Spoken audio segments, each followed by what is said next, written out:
नमस्ते पेरेंट्स, मैं हूं डॉक्टर पल्लवी देशमुख, आपके paediatrician and a new moms coach. आज मैं बात करने वाली हूं जन्म से लेकर 3 महीने की उम्र तक के बच्चों की देखभाल के बारे में। इस उम्र में बच्चे बहुत नाजुक होते हैं और कई छोटी छोटी बातें हैं जिनका ध्यान रखना बेहद जरूरी है।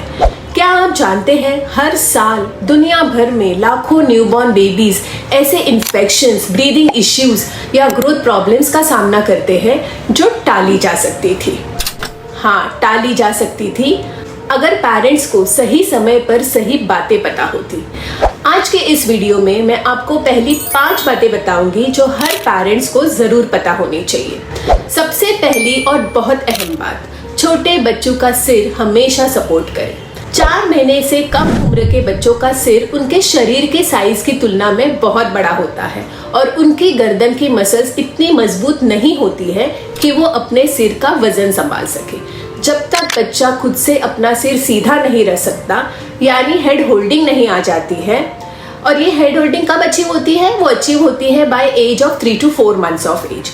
उसके बाद में बच्चे अच्छी से अपना सिर संभाल सकते हैं। लेकिन तब तक जब भी आप अपने बच्चे को बेड पे रखें या बेड से उठाए, गोद में ले ले या फिर दूध पिलाते समय सिर को अपने हाथ से जरूर सपोर्ट करें। यह एक इम्पॉर्टेंट पॉइंट है जो बहुत सारे पेरेंट्स को पता नहीं होती है। दूसरी जरूरी बात, ब्रेस्ट फीडिंग। जन्म के तुरंत बाद जितना जल्दी हो सके ब्रेस्ट फीडिंग शुरू कराएं। इससे माँ और बच्चे के बीच बॉन्डिंग बढ़ती है और बच्चे को तुरंत पोषण भी मिल जाता है। पहले 3 महीने के बच्चे को हर 2 से 3 घंटे में दूध पिलाना बहुत इंपॉर्टेंट है। चाहे दिन हो या रात हो, 2 से 3 घंटे में दूध पिलाना ही है।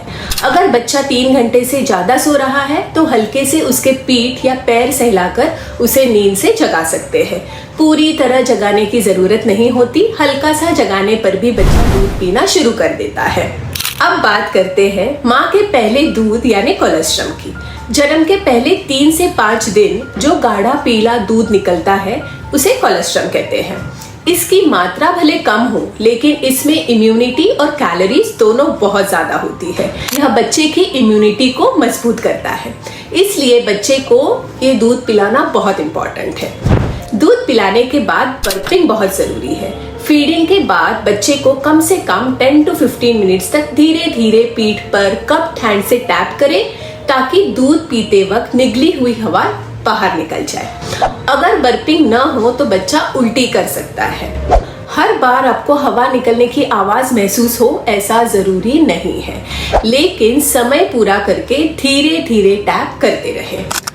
और एक जरूरी बात, नाभि की नाल की देखभाल। इसे हमेशा सूखा रखें, गीला ना करें और उस पर कुछ भी जैसे तेल, घी, काजल बिल्कुल नहीं लगाएं। अगर इसे बस सूखा छोड़ देंगे तो 7 से 10 दिन में यह खुद ब खुद सूख कर गिर जाती है। केवल जरूरत पड़ने पर ही डॉक्टर की सलाह से पाउडर या दवा लगाएं। गलत तरीके से देखभाल करने से इन्फेक्शंस के चांसेस बढ़ जाते हैं। अब बात करते हैं बच्चे के आसपास की सफाई पर। जब भी बच्चे को छुए, हाथ साबुन से धोए या फिर सैनिटाइजर का इस्तेमाल करें। आपको ये कोशिश जरूर करनी है कि कम से कम लोग बच्चे को हैंडल करें, क्योंकि इस उम्र में उनकी इम्यूनिटी बहुत कमजोर होती है और इन्फेक्शंस बढ़ने के चांसेस बहुत ज्यादा होते हैं। अब बात करते हैं नहलाने की। जन्म के पहले 24 घंटे के अंदर बच्चे को नहीं नहलाना है। शुरुआत के 7 से 10 दिन जब तक नाल नहीं गिरती तब तक बच्चे को सिर्फ गीले कपड़े से पोंछें, टेपिड स्पॉन्जिंग, जिसे हम स्पंज बाथ कहते हैं। मेनली आपको गर्दन के नीचे, बगल में, ग्रॉइन पे और पीठ के हिस्सों को अच्छी से साफ करें जहां मैल जम सकता है। नहलाने के बाद या पहले हल्का मसाज भी कर सकते हैं। सो नॉर्मली गर्मियों में नहलाने से पहले करनी है और सर्दियों में नहलाने के बाद मसाज करनी है। मसाज जेंटली करें, घर के लोग ही करें और नाल गिरने के बाद ही शुरू करें। नाउ बात करते हैं डायपर की सही देखभाल। दिन में जितना हो सके कॉटन डायपर या घर की लंगोट का इस्तेमाल करें, जिससे रैशेस के चांसेस कम हो। बाहर जाते समय या रात में बच्चे की नींद ना टूटे, इसके लिए आप डिस्पोजेबल डायपर यूज कर सकते हो। अगर डायपर एरिया में रैश दिखे तो तुरंत डायपर रैश क्रीम लगा सकते हो ताकि तकलीफ ना पड़े। अब बात करते हैं मोशन के पैटर्न के बारे में। जन्म से 3 महीने के बच्चे दिन में 6 से 8 बार तक पॉटी कर सकते हैं and this is very normal, खासकर अगर वो माँ के दूध पे है। दूध पीने के तुरंत बाद पॉटी आना भी एकदम से नॉर्मल बात है। आपको तभी चिंता करनी है जब पॉटी में खून हो, पॉटी बिल्कुल पानी जैसी हो या फिर बच्चा तकलीफ महसूस कर रहा हो। और वही कुछ बच्चे हैं जो 3-4 दिन में एक बार पॉटी करते हैं। सो जब तक पॉटी सॉफ्ट है और बच्चा आराम से पास कर रहा है ना, तब तक आपको घबराने की बिल्कुल भी जरूरत नहीं है। अब बात करते हैं उनकी नींद के बारे में। नींद भी उतनी ही जरूरी है। छोटे बच्चे दिन में 14 से 16 घंटे सोते हैं और ये उनके ब्रेन डेवलपमेंट के लिए बहुत ज़्यादा इम्पॉर्टेंट है, क्योंकि नींद के समय ही ग्रोथ हार्मोन रिलीज होता है। बच्चे की नींद का माहौल शांत और आरामदायक रखें, रोशनी और शोर से बचाएं। अगर बच्चा 3 घंटे से ज़्यादा सो रहा है तो हल्का सहलाकर दूध पिला सकते हो। 1 बोनस टिप हियर, करीब 1 महीने की उम्र से बच्चे को टमी टाइम देना शुरू करें। ये उनकी गर्दन और मसल्स को मजबूत करता है और ब्रेन डेवलपमेंट में भी मदद करता है।